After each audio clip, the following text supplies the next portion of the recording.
পাকিস্তানে রয়েছে দাউদ ইব্রাহিম। ভারতের পেশ করা ডসিয়ারে রাষ্ট্রসংঘের নিরাপত্তা পরিষদের শিলমোহরে তেমনই ইঙ্গিত। পাকিস্তানে দাউদের 9টি ঠিকানা রাষ্ট্রসংঘে পেশ করে নয়াদিল্লি।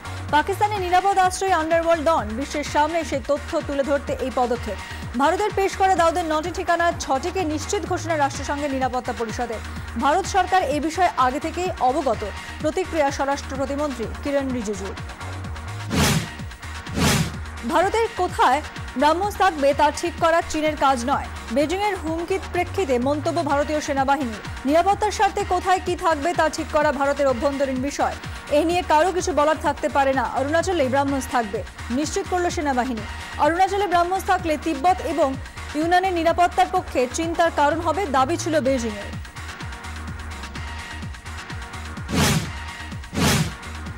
আগরতলায় উপজাতি পার্টি আইপিএফটির মিছিল ঘিরে সংঘর্ষ, ভাঙচুর, জখম অন্তত 20 জন। শহরে 144 ধারা জারি। প্রচুর গাড়ি ভাঙচুর, গাড়িতে অগ্নিসংযোগ। প্রথমে মিছিলকারীদের সঙ্গে স্থানীয়দের সংঘর্ষ, পরে পুলিশ জনতা খণ্ডযুদ্ধ। ট্রেন ধরতে গিয়ে পা পিছলে পড়ে গুরুতর আহত ছাত্র। আলিপুরদুয়ার জংশনের ঘটনা। চলন্ত ট্রেনে উঠতে গিয়ে দুর্ঘটনার শিকার দ্বাদশ শ্রেণীর সেন্ট জোসেফ স্কুলের ছাত্র। জখম অবস্থায় দীর্ঘক্ষণ স্টেশনে পড়ে আহত ছাত্র। উদ্ধারে দেখা মেলেনি রেলের কর্মীদের। এক মহিলা যাত্রীর তৎপরতায় অবশেষে উদ্ধার।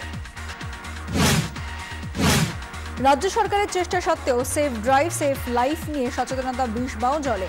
এক বাইকে সাওয়ার 4 স্কুল পড়ুয়া উল্টো দিক থেকে আসা বাইকের সঙ্গে মুখোমুখি সংঘর্ষে গুরুতর জখম 3 ছাত্র। গুরুতর আহত 2 ছাত্র ভর্তি ক্যানিং মহকুমা হাসপাতালে। আরোহীদের মাথায় ছিল না হেলমেটও। এরা সকলেই তালদি মোহনচাঁদ হাই স্কুলের ছাত্র।